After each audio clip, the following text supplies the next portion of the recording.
Yesterday was Valentine's Day, and everyone is up for joy, excited, just wanting to share their love and affection for the person that they're sharing their life with. Unfortunately, not everyone feels that way. Another sad thing is that a lot of us don't feel that throughout the year. Why? I don't know. I've felt that way before. I've been there. And I can give you some suggestions on what I see, what I found. One thing that I can highly recommend is checking out the 5 love languages. In this book, it talks about how there's 5 ways that we can feel loved. They break it down to 5 ways. And there's acts of service, there's gifts, there's personal touch, there's time, quality time, and then there is words of affirmation. And they talk about how we have this love tank that needs to be filled. Each and every single one of us do not fill our tanks the same way. You know, some of us need gifts in order to feel loved. Others need to be appreciated and words flowing to feel loved. How we feel loved is completely different and unique by each and every single person. Same as how we unfuel our tank as well, I would say. Things that can trigger us to go off. Now, that book didn't go anything about that. It just talked about keeping your love tank full.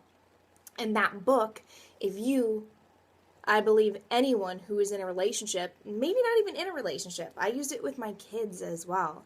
And they just are coming out with a book for kids or teenage, which is great because each kid, again, one might feel loved when you tell them how amazing they are, whereas the other one really wants rewards. And each person needs to have their love tank full. And the only way that we really know is if we tell people. We need to be open in a relationship. There's also people out there right now that absolutely hate Valentine's Day. I've heard, Valentine's Day. Ugh. Me, I'm not a Valentine's Day fan. And the reason why is because I feel that it's over exaggerated, or, every day we should feel this love. Now, is it great to maybe go get some time alone or to do something, especially if you don't get a lot of quality time? Yes. But why not set that up every month? Once a month. It shouldn't be just this one day, this one celebration to share love. Why? What is love? What is love? What do you see as love? What is love? How can you describe love? We talk about chocolate, peanut butter, other people, going to a store. Those are things you hear. I love chocolate. I love peanut butter.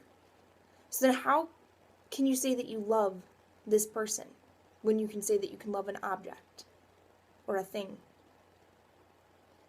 That word love is thrown around so much. And yes, we know it's different.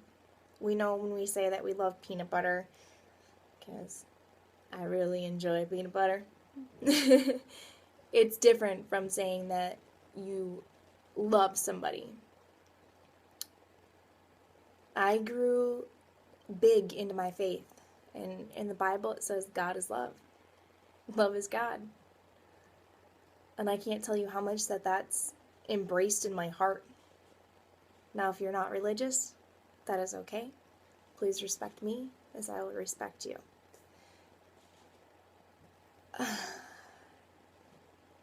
How can you feel love?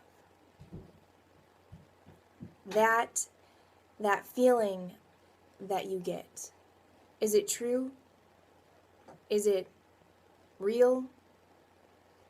What is it? You need to define what you see as love. You need to communicate with people.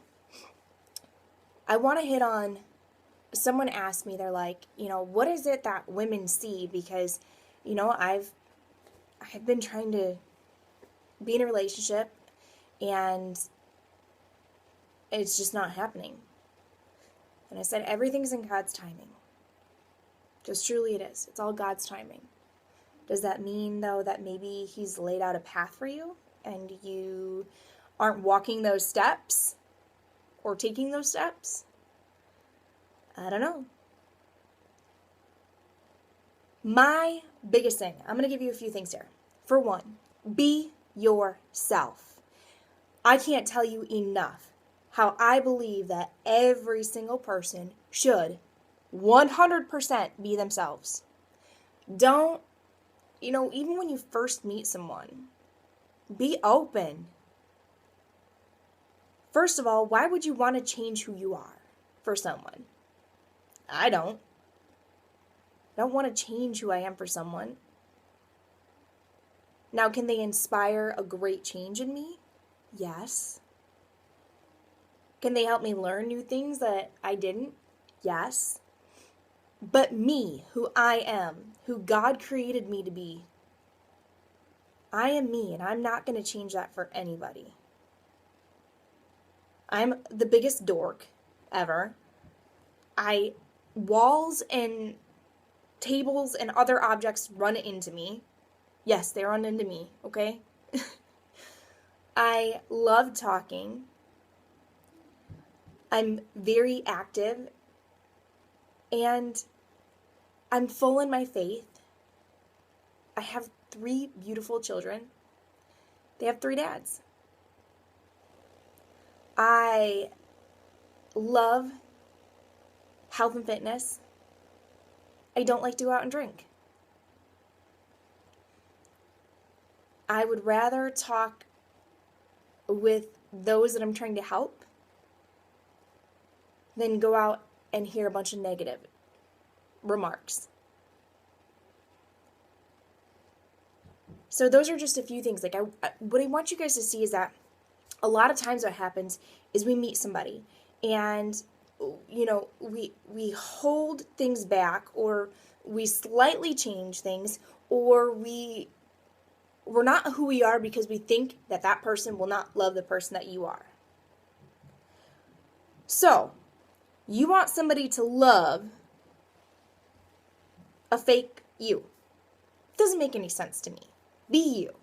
Be who you are and who God created you to be, and nothing else. There is somebody out there who will love you exactly for who you are. Whether society wants to tell you or show you that you have to be like this or have to be like that, no, you don't. When you learn to love yourself, and it's great because this is what our pastor was talking about today. When you learn to love yourself, you can love other people. And that honestly is such a huge point, that when you truly do love who you are and you are not afraid to be who you are, and then you'll find someone that loves you as well for that. Because you're going to walk by, no matter who it is, no matter what it is, with that confidence of knowing that I'm the best Ashton Meyer that can be out there, because that's who I am. Nobody else can be exactly like me, just as I cannot be like anybody else. Everyone's unique. Everyone's different. And that's the beauty behind everything. Why would you want to be a rough draft? Or why would you want to be a copy? No, I want to be original. I want to stand out. I want to be who I am, and I want people to see who I am. Not what somebody wants me to be. No, not happening. So, if you're someone that's out there that's looking for love, you're wanting it. You're wanting it. Maybe you're so wrapped up in wanting it that you're forgetting to know that it starts with you. Don't worry what other people are going to think about who you are. Just be you and go out there. Go out there. There is somebody out there for you. If you know in your heart that someone's out there for you, someone is out there for you. You have a soulmate, or you have another person. If you want to live the rest of your life alone, then focus on that. Then that's what you want. Then that's okay. Now, if you're sitting there telling yourself, I'm going to be alone for the rest of my life, no one's going to love me, you know what you're doing? You're telling your own future. And you can check it out in the Bible. The fruit that you eat is what you speak, if I said that correctly. I'm still learning, so don't get me wrong here, but I think it's the fruit that you eat, you will receive. So if you're sitting there speaking over and over and over that I'm never going to have anyone, I'm not going to be loved, I'm going to be single for the rest of my life, I'm just not worth it, which our pastor talked about, I'm not worth it. You set yourself up for what your future is going to be, because that's all you're focusing on. Why not start to say, someone is out there who is going to be my wife. Someone is out there that's going to be my husband. There is someone out here who is going to spend the rest of their life with me and love me for who I am, and not I'm going to love them for who they are. Someone is out there. I don't know when, I don't know how, but I know that someone is out there. Continue to tell yourself that every single day. My wife is out there. My husband is out there. My family will start. Because I love who I am.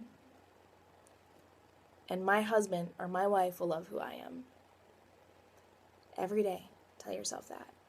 You're going to notice a change in how you act, in your confidence, in your belief. And you're going to start telling your own future. Go do it.